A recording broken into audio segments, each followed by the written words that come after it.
परमात्मा ने नम। इस वीडियो के अंदर हम बात करेंगे अनुपदास जी महाराज ने जो बताया है उसको आज तक लोगों ने इतना ध्यान नहीं दिया, इतना उसको सीरियस में नहीं लिया जितना लेना चाहिए था। तो लोग दिन ब दिन लोगों की स्थिति है वो दिन ब दिन खराब होती जाती है। फिर भी लोगों को यह समझ में नहीं आता है सॉल्यूशन क्या है, हम कैसे इस जाल से बाहर निकले। और जो हमारे साथ होता है वो परमेश्वर करा रहे हैं, मालिक करा रहे हैं और कोई दूसरा। तो चलिए इस वीडियो में हम देखते हैं कि अनुपदास जी महाराज ने बताया है क्यों सीरियस में नहीं लिया। नंबर 1 ने जो भी बताया है उस ढंग से नहीं बताया जिस ढंग से, जिस तरीके से बताना चाहिए था। लोगों ने बताने के 2 तरीके थे, एक एग्जाम्पल के साथ और दूसरा जैसा लिखा है वैसा ही आगे रट देना। तो हम आज इस वीडियो में देखेंगे कि किस तरह से लोगों को ये बात समझ में नहीं आई है। तो चलिए स्टेप बाय स्टेप आगे बढ़ते हैं और देखते हैं कि अनुपदास जी महाराज ने क्या बताया है। तो वीडियो पसंद आई तो लाइक करें, चैनल पर पहली बार है तो प्लीज़ चैनल को हाथ जोड़ के रिक्वेस्ट है चैनल को सब्सक्राइब करें और इस वीडियो को आगे से आगे भेजिए ताकि लोगों को पता चले कि अनुपदास जी महाराज ने बताया था वो क्या बात थी, क्या बताया था अनुपदास जी महाराज ने।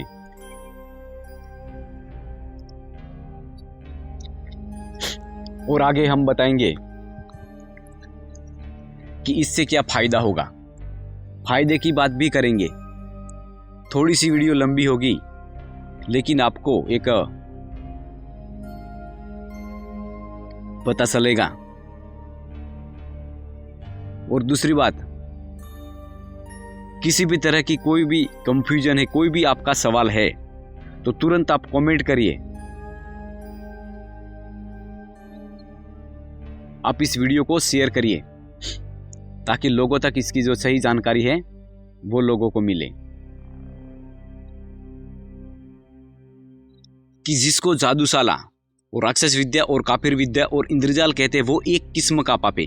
यानी जो जादूशाला, राक्षस विद्या, काफिर विद्या और इंद्रजाल और राक्षस विद्या कहते हैं इंद्रजाल एक किस्म का पाप है। यानी ये जो नाम है वो सब अलग अलग है और इसका नाम अलग अलग है और जो ये जो चीज है ये एक ही चीज है।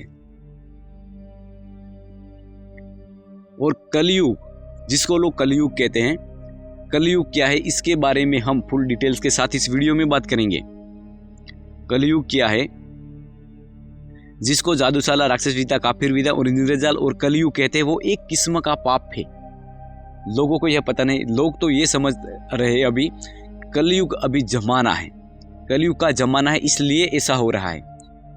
तो देखो भाई, कलयुग जमाना है इसलिए ऐसा नहीं हो रहा है, कलयुग पाप है इसलिए ऐसा हो रहा है। तो कलयुग पाप है, जैसे इंद्रजाल था, जैसे राक्षस विद्या और काफिर विद्या थी, उसी तरह से कलयुग एक पाप है जिसको कि बनिए लोग कराते हैं, बनिए लोग कराते हैं। और इन बनियों ने मेह और मौत को कब्जे में कर लिया है। यानी मेह यानी बारिश, बरसात, इसको बनियों ने कब्जे में कर लिया। जब चाहे बनिए, जब चाहे तब बारिश को करा सकते हैं और जब चाहे तब रोक सकते हैं। और बनिए जब चाहे तब किसी भी लोगों को, किसी भी लोगों को या किसी भी पर्सन को बनिए जादू के जोर से मार सकते हैं, बेमौत मार सकते हैं। अगर उसकी उम्र पूरी हो जाने के बाद वो मरे तो बात अलग है, लेकिन बनिए बेमौत उसको मार सकते हैं। और अभी जो अकाल मृत्यु हो रही है ये बनियों की वजह से ही हो रही है, बनियों की पाप की वजह से हो रही है। और ये बनिए पाप कहाँ पर कराते हैं? जहाँ पर इन बनियों ने हवन कुंड बनाए है, 84 लाख राज लहू की कुंडियाँ बनाई है, वहाँ पर ये बनिए पाप करवाते हैं अपने आदमियों से।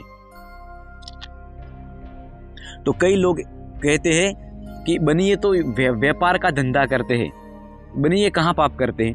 तो देखो भाई, बनिए पाप करवाते हैं, बनिए पाप को करवाते हैं जहाँ पर यह बनिए अपने लोगों को अपने कुल में से साँट के बेच दिया है, उनके पास ये बनिए पाप करवाते हैं। और पाप करने वाले बनिए वहीं पर ही रहते हैं और रात दिन दुनिया के नाम का पाप करते हैं।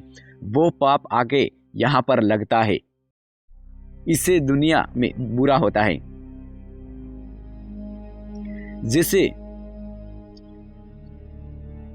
जैसे यहाँ पर किसी के नाम का वहाँ पर पाप किया जाता है तो वो शख्स बीमार हो जाता है, फिर वहाँ पर से पाप छोड़ दिया जाता है तो वो शख्स अच्छा हो जाता है। तो आप हमें बताइए, मैं भी आपसे सवाल कर रहा हूँ, आप बताइए हमें, जो कोई शख्स अचानक बीमार हो जाता है तो उसके पीछे की वजह क्या होती है? आप हमें कमेंट करके बताइए।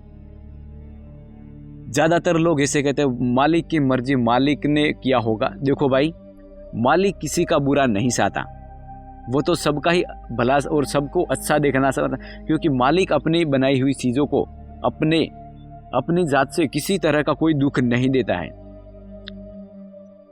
जैसे एक बाप है तो उसकी संतानें होती है, उसको अपने माँ बाप किसी भी तरह का कोई भी दुख नहीं देते हैं।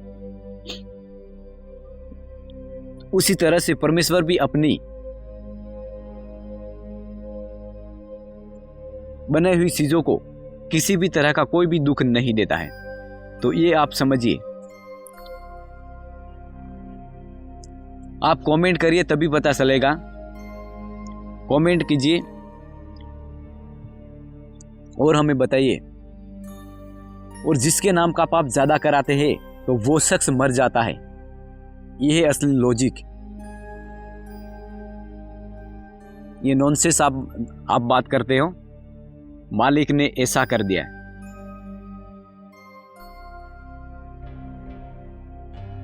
मालिक किसी का कोई बुरा नहीं करता है, ये बात आप दिमाग से निकाल दो, इस बात को आप दिमाग से निकाल दो। मालिक किसी का कोई बुरा नहीं करता है। बुरा होता है वो पाप बनिए करवाते हैं। और बनिए आप लोगों को यह जरूर लगता होगा कि अनूपदास जी महाराज को वहम हो गया है। देखो भाई, मेरे को कोई वहम नहीं हो गया है, मैं तो संसार के बस से मरते हुए देखता हूं, तो मुझको सबों पर दया आती है।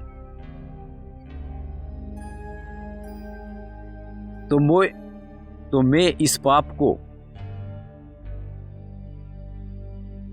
किसी भी हालत में संसार के हाथों से छुड़ाऊंगा।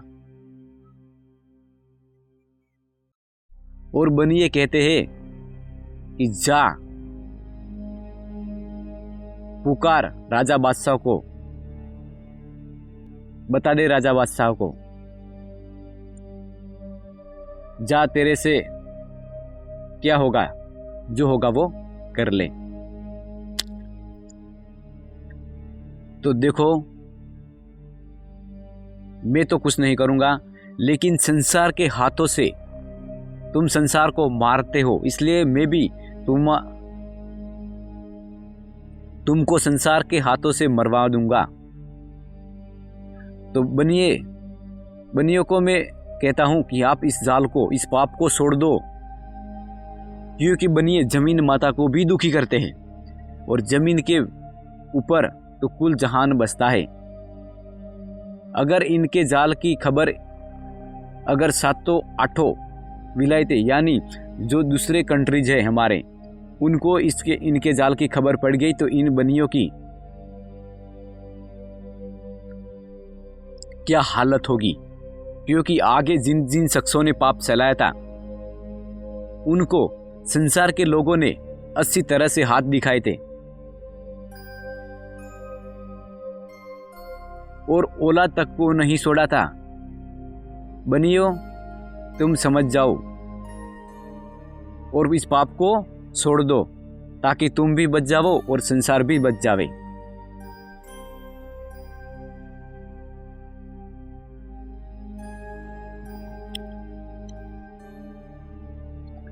तो बनिए मेरा कहना नहीं मानते हैं और पाप को कराई जाते हैं, तो रावण की भी नहीं चली तो तुम बनियों की नहीं चलेगी। तो सबसे पहले बनिए अफवाह उड़ा देते हैं और वो संसार में बात फैल जाती है, वो दिन मिति आती है, वो तारीख आती है, उस तारीख को यह बनिए 84 लाख कुंडियों पर पाप करवाते हैं, जब जाकर संसार का बुरा होता है। जैसे कोई रोग आना, बरसात का ज्यादा आना, आग का लगना,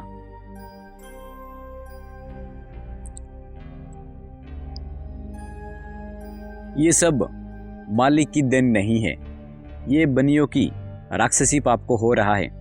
क्योंकि मालिक तो एक ही है, 2 या 3 नहीं है। मालिक एक ही है, 2 या 3 नहीं है। क्योंकि सतयुग में मालिक ने बहुत ही अच्छी बुद्धि होती थी और जैसा सतयुग में था वैसा अब नहीं है। क्योंकि मालिक सतयुग में और अभी अलग अलग नहीं, एक ही मालिक है। क्यों कोई सतयुग में मालिक दूसरा नहीं था कि जो पहले अच्छा होता था और अब बुरा होता है। लोग कच्ची उम्र में मर रहे हैं, तो आपको समझना चाहिए कि किसी ने मौत को अपने कब्जे में कर लिया है। वो जब चाहता है तब मारता है। तो आप लोगों के दिमाग में एक सवाल आता होगा, ये सब करने के बाद, ये सब करके बनियों को क्या मिलता है? देखो भाई,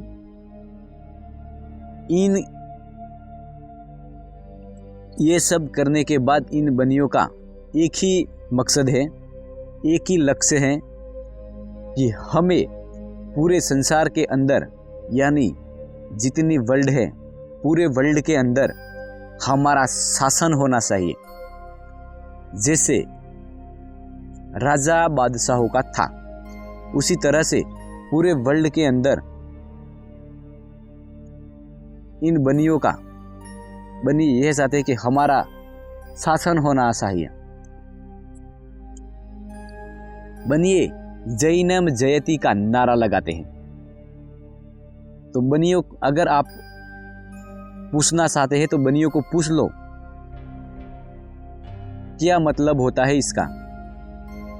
क्योंकि भारत में, इंडिया में जय हिंद और वंदे मातरम का नारा लगता है। तो ये बनिए जैनम जयति शासनम का नारा लगाते हैं। तो आप लोगों की आंखें खुलनी चाहिए। और अगर आपको किसी भी तरह की कोई भी कंफ्यूजन है तो आप हमें कमेंट करके जरूर बताइए।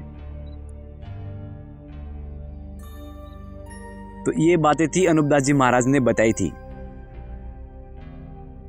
और भूकंप का आना, सुनामी का आना, अनावृष्टि, भूखमरा, बाप से पहले बेटा मरना, काल का पड़ना और बुद्धि का खराब होना, ये सब मालिक की देन नहीं है। और किसी की संतान ना होना, ये सब बनियों के पाप की वजह से होता है। अगर आपके पास मालिक करता है ऐसा कोई एविडेंस हो तो हमें जरूर बताइएगा। और अगर आपको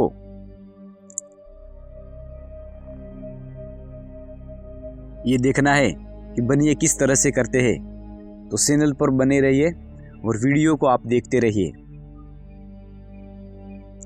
और आप इन जैनों के वेद शास्त्रों को देखिए, तब आपको अपने आप पता लगेगा कि बनिए सोचते क्या है और करते क्या है और क्या दिखाते हैं और करते क्या है, इसका पता आपको अपने आप लग जाएगा।